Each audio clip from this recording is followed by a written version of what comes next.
Welcome everybody to the InPower Coffee Break. This week we have a wonderful topic. We're mixing two of my favorite things, leadership and curiosity, with our special guest Lynn Borton with Choose to Be Curious. And Mary will introduce Lynn in just a moment.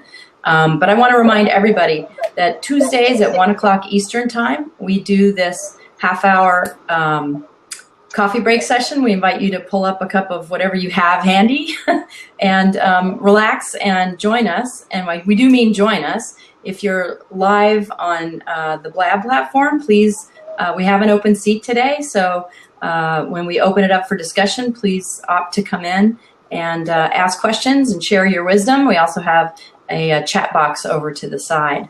And we cover topics really about surviving and thriving in the workplace culture. We do cover a lot of women's leadership topics, but we also cover leadership in general, culture development, cultural, how do you build a culture in an organization? How do you survive the culture that's already in the organization?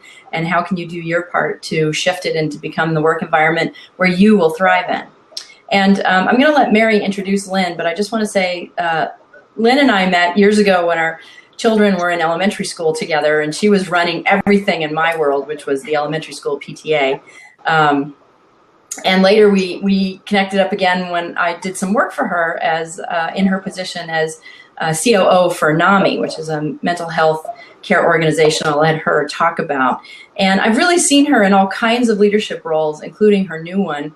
And I just think she has a wealth of wisdom to bring us about leadership and about how to make your own leadership journey what you need it to be through the tool of curiosity.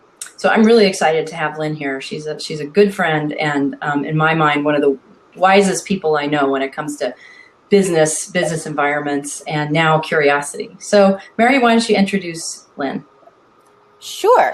And Lynn Borton is a facilitator of conversations and transformation with more than 2 decades of experience in governance and change management in the nonprofit sector. For nearly 25 years, she worked with NAMI, National Alliance on Mental Illness, the nation's largest grassroots mental health organization, capped by 12 years as Chief Operating Officer. In the summer of 2014, a confluence of events reminded her that life is short, and in 2015, she left NAMI to write and consult. Lynn is the producer and host of Choose to Be Curious, a newly launched biweekly radio show on WERA-LP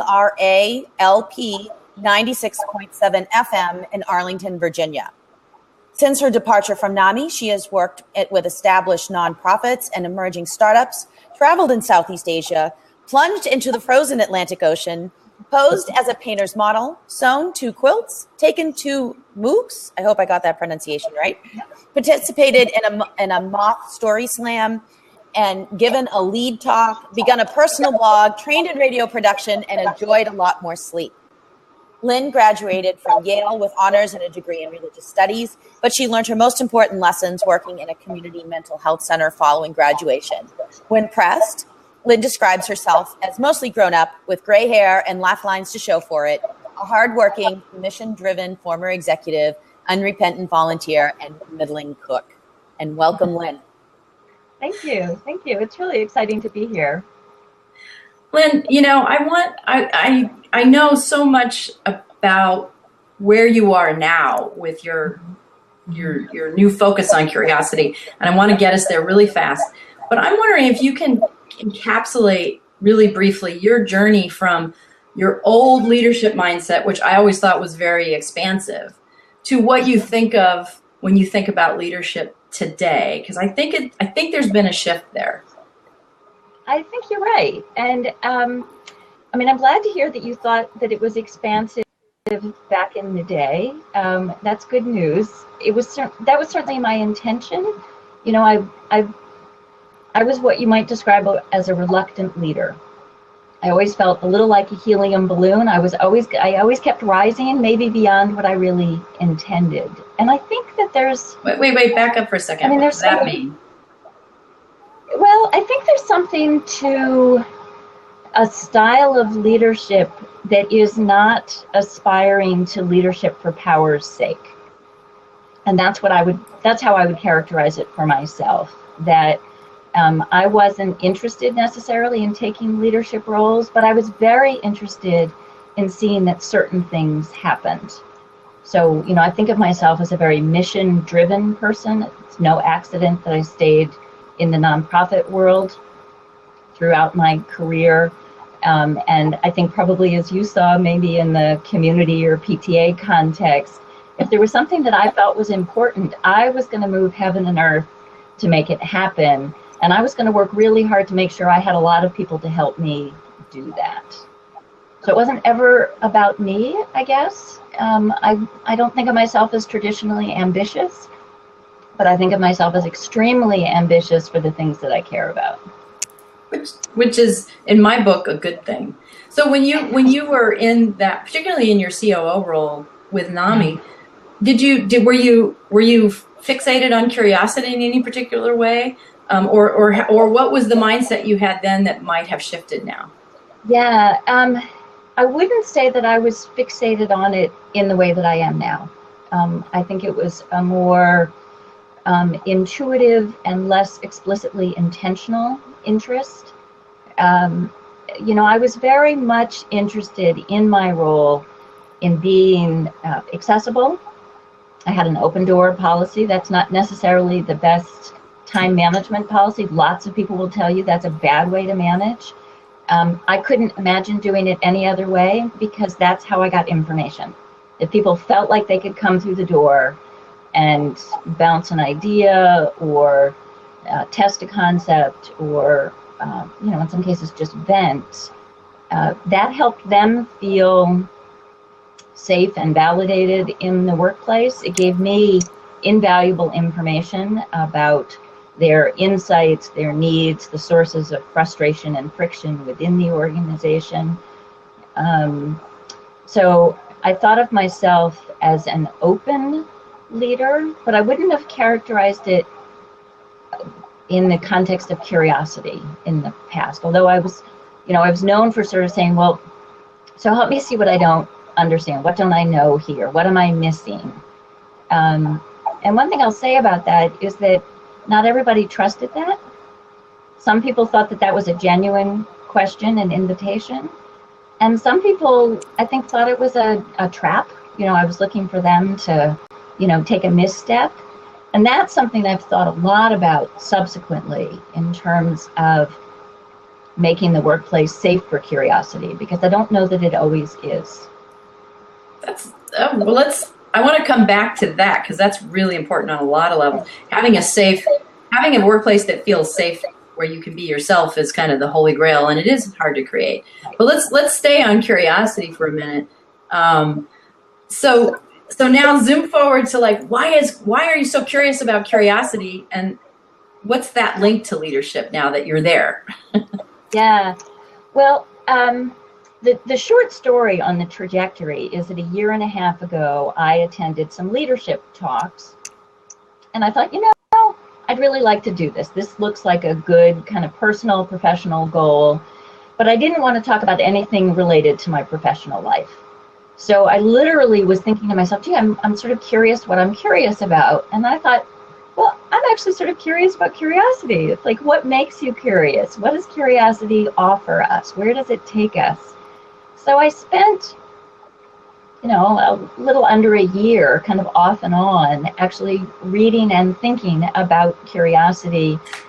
And the only real definitive object of that activity was to do this 10-minute talk, like a TED talk.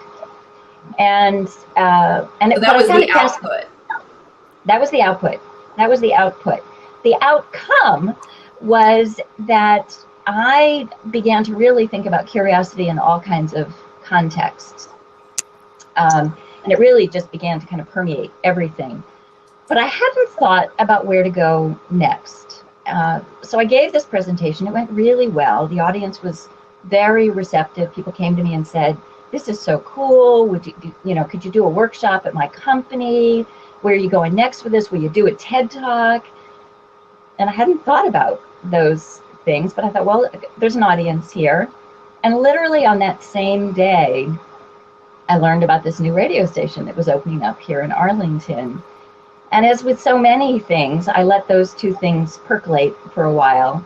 And a couple months after that, when I was back from my travels in Southeast Asia, I thought, you know what, I'm going to bust some new ground here. I feel like the future that's trying to emerge is really doing something very intentional with curiosity. And that took me in two directions. One was to apply for a radio program.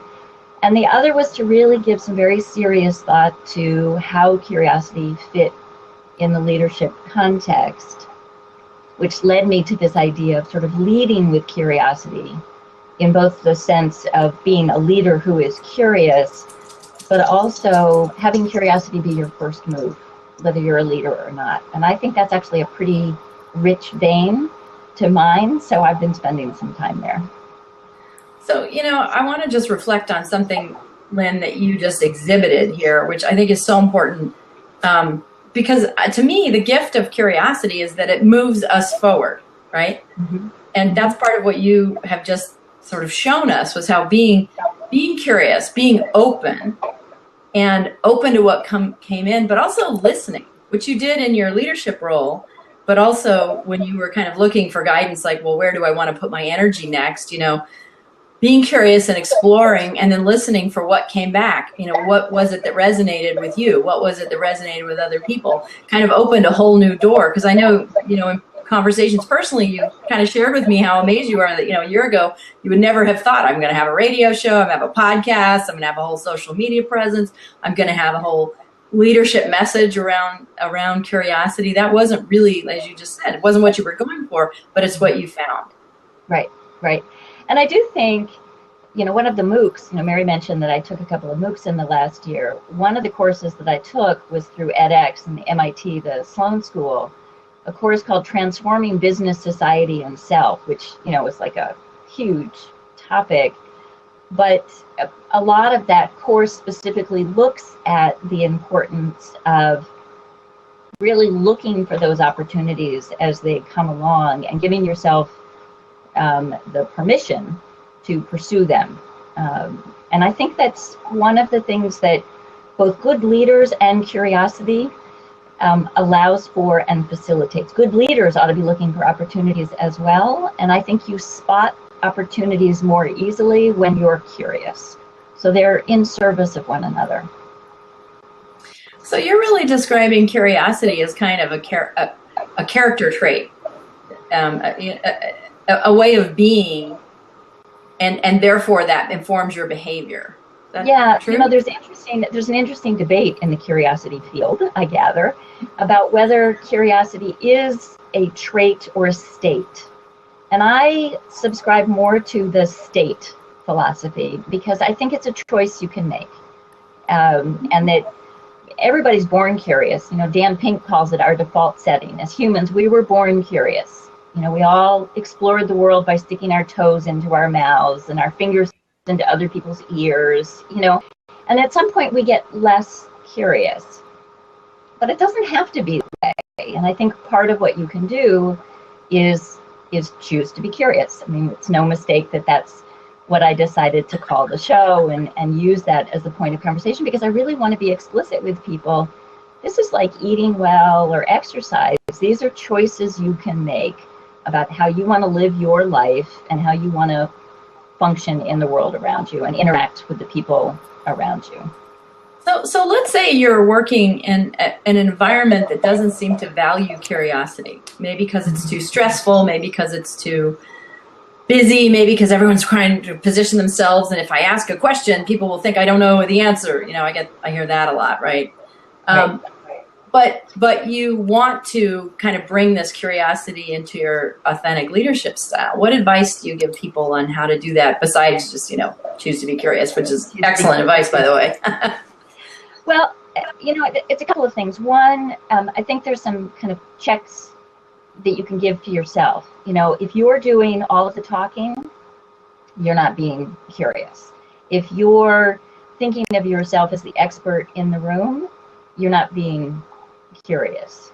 If you're not asking other people for input or advice, you are not being curious. And those are things, by the way, that most leaders do all the time. You know, they're accustomed to being the authority in the room. So you need to have some tools or kind of fallbacks. I think of them as sort of simple rules. My colleagues at NAMI used to make fun of me because I had a whole series of Lynnisms. You know, there were sort of things that I was prone to say, and they were ways to remind myself, but also my colleagues, of, you know, let's step back a moment. So one was, if you change your point of view, you'll see something new. That credit for that goes to my dad. That's an expression I grew up with. And it was one of those, like, you know, stop for a minute. Not everybody's going to see this the way I see it. What might those other perspectives be? What else might I discover by adopting one of those perspectives? Or let me just sort of, you know, kind of literally get up out of my chair and walk to the other side of the room and consider the question anew. That a different perspective yields different insights. So, and another one was, assume you don't know what you don't know. Because we all know what we know, or think we know what we know, and we might think we know some of what we don't know and where we can get that information. But we don't know what we don't know. And you can't know what you don't know. But you can learn more about what you don't know if you ask people, or you allow room for the possibility that you don't know everything. Very so true. Starting with that assumption is that's actually pretty huge. And I guess the third thing that I would think of in that context, and this is more in a dispute context. I did a lot of governance disputes in my day. And I remember one. Right.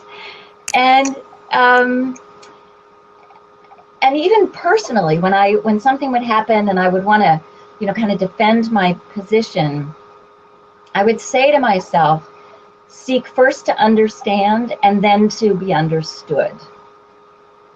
That I needed to, rather than kind of go straight to my own defense or hardening my own position, I needed to come forward with curiosity and understand what just happened? What's going on? Why is this such a problem? Why are you so angry? Why are you so frustrated?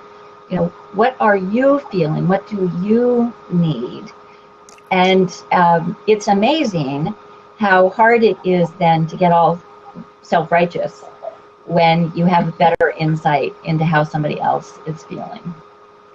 So I think if you're in a place that doesn't foster curiosity, those three concepts, you pause for a moment and sort of ask those things of yourself. Repeat them again, because they're really good. Yeah, so one is, if you change your point of view, you will see something new. This, you have to picture my father kind of tipping back on his heels and, you know, kind of saying this to us as we were hunting for Easter eggs or whatever, but it came up all the time.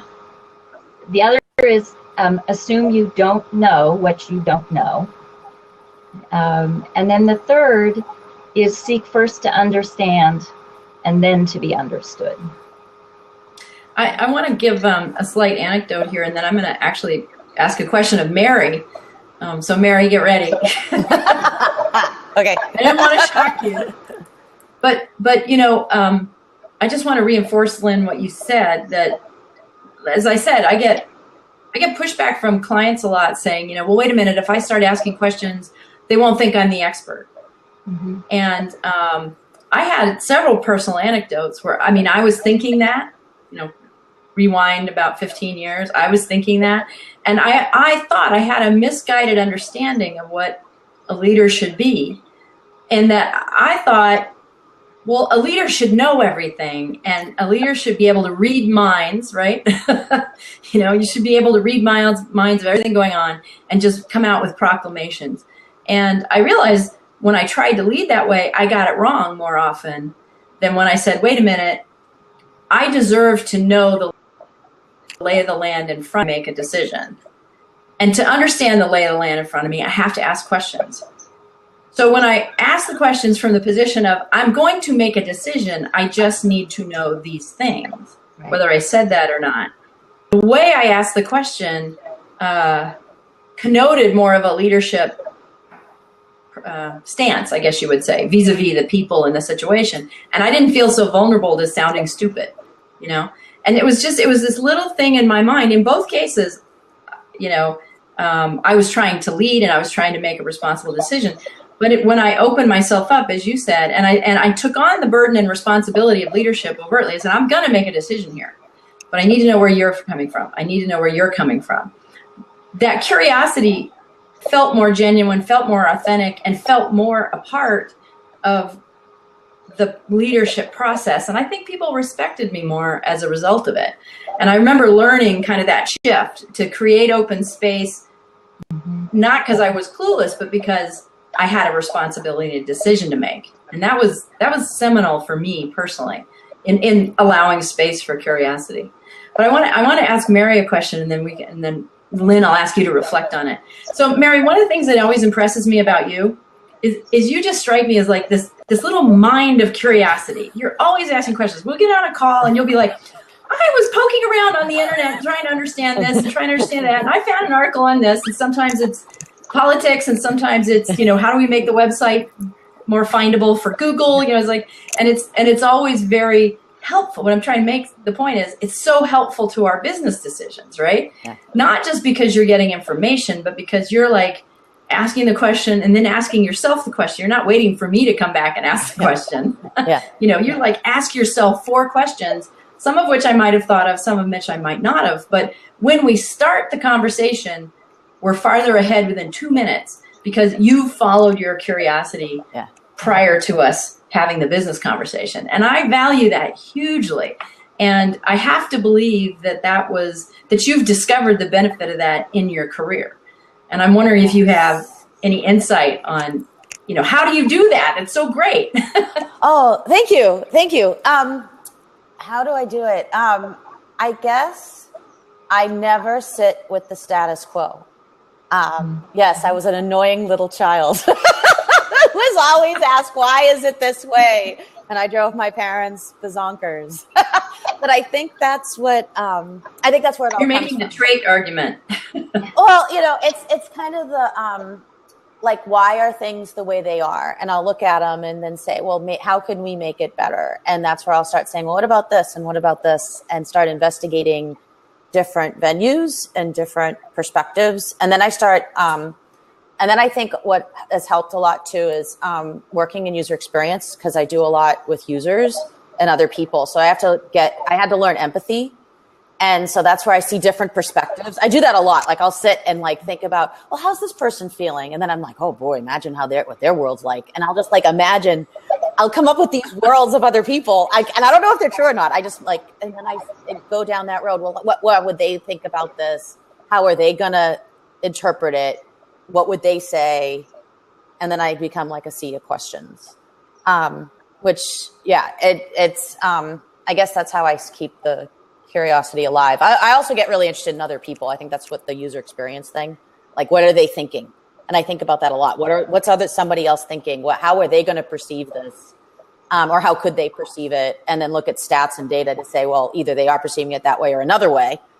And then if they do it another way, like, what's going through their heads? I wonder. And then try to talk to them, because, you know, that's the only way you really get knowledge. Otherwise, you're just living in an imaginary land. I think we're observing your imaginary curious land there, right there. I live in imagination land a lot. Imagination and curiosity go together. Lynn, I'm curious if you see anything in either one of our experiences that strikes you as I was almost said abnormal, but no, it strikes me as totally normal. I mean, I think that's you guys are great case examples of a couple of things. One, I think, is that misunderstanding that we have about leadership equating with kind of omniscience and omnipotent. And I actually, you know, I speak as, I like to describe myself as kind of a recovering know-it-all. You know, I worked in the same organization for a very long time. I was in a senior management position for a very long time. And for very good reason, lots of people, myself included, assumed I was the person who would always have the answer to the question, because I had tremendous institutional knowledge. I had access to, we have 1,000 affiliates around the country. I knew people in all of those places. I'd heard their stories. I'd had conversations with them. So people thought that I knew it all. So not a know-it-all in a, kind of now way, but in a, there was a lot of information there. And that's both a tremendous asset to an organization, but also a danger. Because you get into this mindset of, well, if Lynn says it's that way, then that must be the whole story. And it's never the whole story.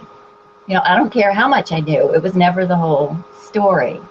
So allowing space for that, and finding, what I loved about your story, Dana, was, finding the way for you to be authentic in your curiosity in a way that resonated for your audience. And every group is different and every individual is different. So you have to figure out what works for you. I like 3 little words. I like to just say, tell me more. It's right. To me, that's an invitation, right? That says, you have just said something interesting. I would like to learn more about this. This is worth my spending time and energy on. You have something to offer. It's sort of a low threat way to kind of open the conversation. So I think you found a way to do that really worked for you. I did. I also want to I want to keep going on that vein, but also I want your opinion on something that I think is challenging to a lot of leaders today. Mm-hmm. A lot of leaders who are at least our generation, or maybe even a generation behind us, because the new generation, the millennials coming in, they're not looking for that omnipotent leader. They're not looking for the know-it-all leader. And I think they're misinterpreted as wanting to be know-it-alls, when in fact, I think they're just very curious and they respect curiosity. So I'm wondering if you have any perspectives as our last thought here to wrap it up on, leadership and millennials, both from the standpoint of, an older generation person leading millennials, but also if you're a millennial out there, how can you use curiosity to make your way into, the work environment? Right. Well, one of the things that I used to tell new hires at NAMI was how important it was for them to be talking to people outside the team that they worked in. And I don't care if you work for policy, I want you to get to know people in the education team. I want you to get to know people in the finance team. You just never know where the next good idea is going to come. You never know where you're going to be able to move within the organization. It was a small organization, so you wanted to kind of have a sense where the channels were. So I think curiosity is actually a very comfortable mindset for millennials, and they're looking for evidence of curiosity from their employers as evidence of authenticity, as evidence of being interested in the same sort of disruption that many millennials are kind of looking for. So it works both ways. You want to be curious in a respectful way, but so I think in a little bit about sort of how you ask a question matters. And then you can just say, I mean no disrespect, I'm just really curious. I mean, sometimes just labeling it helps a lot. That's an excellent point. You're right, that most people do value curiosity. They may or may not be in the habit of it, but you're right, labeling it as curious makes it very, usually very non-threatening, unless people, like you said, they don't trust the process, they don't trust you. Who's out to get me? You say you're just curious, and that's a whole different problem. But to Mary's example, I think again, I've mentioned it before, but if you go back to Dan Pink and his ideas about motivation having to do with autonomy and mastery and purpose, right. Mary's curiosity is an expression of exactly those things. She can be more autonomous in what she's doing by being curious about sort of, how's it go this way? And could I run it with that direction while she's building mastery in what she's doing? She's getting smarter and more versatile in what she's doing by being curious. So it feeds itself. It's a nice self-sustaining and nourishing loop, all of which is in service of that purpose, that thing that, you know, you really want to see have accomplished. So I think thinking of it in those terms, both as a millennial, but also as somebody working with millennials, thinking about curiosity in that context of a kind of a building cycle for motivation is a nice frame for it. Yeah, and actually something else I wanted to say about Mary's example that I think is applicable to millennials, but, you know, people who are not in senior leadership positions. And sometimes they're like, well, how can I lead? You know, I'm on the bottom of the totem pole, or I'm further down the chain, right? And actually, you know, I see Mary leading all the time because of her curiosity. So she comes into a conversation, you know, I'm ready to go with BAM. And right from the get-go, she's got the agenda set up because she's already thought past BAM, you know? and that's a very natural way to lead and influence without necessarily needing the title.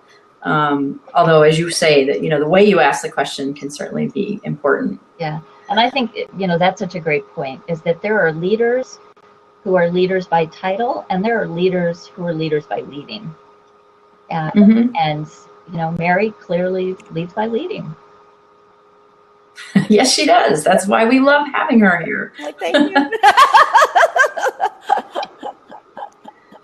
Well, believe it or not, we're out of time. I would love to have you back sometime, Lynn, and I'd go off in another direction, follow our curiosity, because this is, I mean, I'm just getting going, right?